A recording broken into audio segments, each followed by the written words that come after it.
Hello friends, I am Atul Nagarkar and here we will see important 10 questions about research methodology, especially academic writing part 6.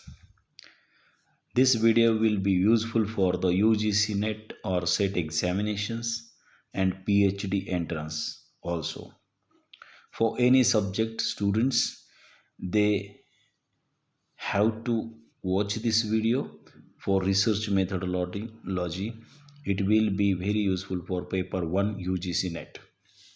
So we will start here. Question number 1. In literature review, systematic reorganization and reshuffling of the information to develop knowledge or reasoning or problem definition is referred as synthesizing. Accepted answer is synthesizing, not summarizing, not anything, but answer is synthesizing. यहाँ हम दो term देखेंगे. Synthesis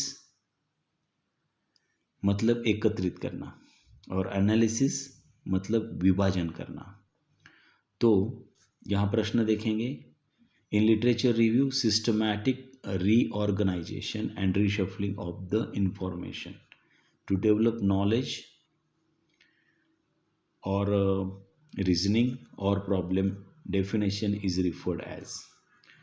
तो जो literature review में आप systematically रीऑर्गेनाइज्ड करते हैं नॉलेज को, उसे ही क्या कहते हैं. और सिंथेसाइजिंग, इस प्रोसेस को क्या कहते हैं, सिंथेसाइजिंग कहते हैं. क्योंकि अनेक बातों को एकत्रित करके आपको उसे देखना होता है. This is called synthesising in literature review. Question number 2. Rational of the study. Rational of the study is logic leading to aim and objectives.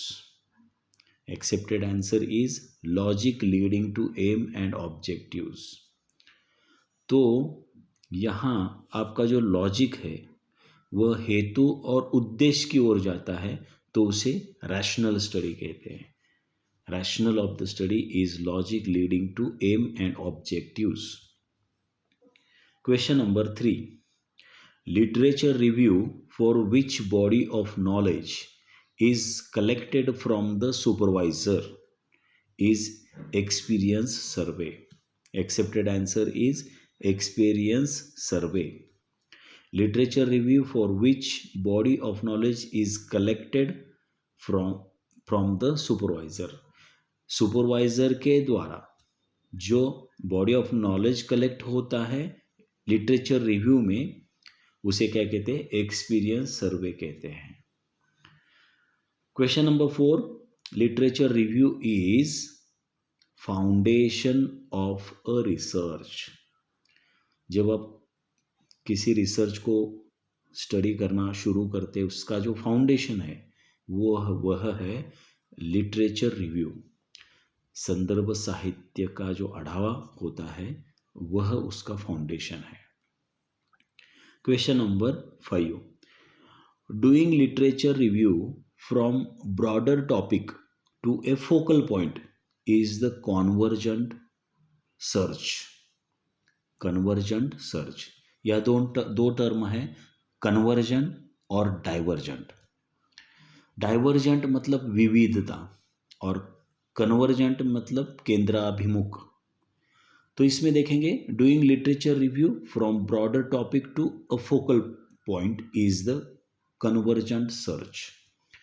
Convergent search क्या होता है, ब्रॉडर टॉपिक से आप क्या करते हैं, स्पेसिफिक पॉइंट को या फोकल पॉइंट को आप सर्च करते हो. इसे ही कन्वर्जेंट सर्च कहा जाता है और यही उसका उत्तर है. Question number 6. Objectives of a study must be specific and measurable, relevant and time bound. So answer is 1 and 2 both. Study के आपके ऑब्जेक्टिव कैसे होने चाहिए, इट मस्ट बी, होने ही चाहिए, स्पेसिफिक और मेजरेबल. एक तो स्पेसिफिक होने चाहिए और मेजरेबल भी होनी चाहिए, उसके बाद रेलेवेंट भी होनी चाहिए और टाइम बाउंड भी होना चाहिए। ऐसा नहीं कि आज रिसर्च शुरू किया 50 साल तक चल ही रहा है, ऐसा नहीं होना चाहिए, बल्कि आपका टाइम बाउंड आपको पता होना चाहिए, रिसर्चर को पता होना चाहिए।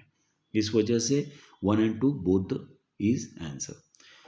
क्वेश्चन नंबर 7, लिटरेचर रिव्यू और literature survey is a continuous process. जब ऐसा नहीं है कि रिसर्च के प्रारंभ में भी लिटरेचर रिव्यू लेना होता है, रिसर्च के मध्य में भी और रिसर्च के अंत में भी, सब मतलब ये रिसर्च होने के बाद, थीसिस सबमिशन के बाद भी आपका लिटरेचर रिव्यू चलता ही रहता है। It is a continuous process. Question number 8, curly bracket will search for the, curly bracket, जो कर्ली ब्रैकेट का चिन्ह वहाँ दिखता है, will search for the specific phrases. Specific phrases को आपको सर्च करना है तो कर्ली ब्रैकेट का उपयोग कर सकते हैं। Question number 9, systematic and organised compilation and critical study of related body of knowledge is called literature review is the answer. Here they have given the definition of literature review. What is literature review? It is a systematic and organized compilation and critical study of related body of knowledge is called literature review. literature review में क्या होता है, एक compilation होता है, बहुत ही systematically organised compilation होता है, और क्रिटिकल स्टडी जो है उसमें आ जाता है, क्रिटिकल स्टडी भी किया जाता है, और जो रिलेटेड बॉडी ऑफ नॉलेज होता है या अंत में जो बॉडी ऑफ नॉलेज मिलता है उसे ही हम क्या कहते हैं, लिटरेचर रिव्यू कहते हैं। Question number 10, Boolean search does not include. हमें तो पता है बूलियन सर्च में एंड और नॉट ये 3 टर्म यूज में आते हैं, इसमें नॉर का प्रयोग नहीं होता है, इस वजह से Boolean search does not include nor, nor is the answer, but it and not और it can be included in boolean search. So answer is nor, and here we have completed 10 important questions, and actually here they have focused on a review of related literature.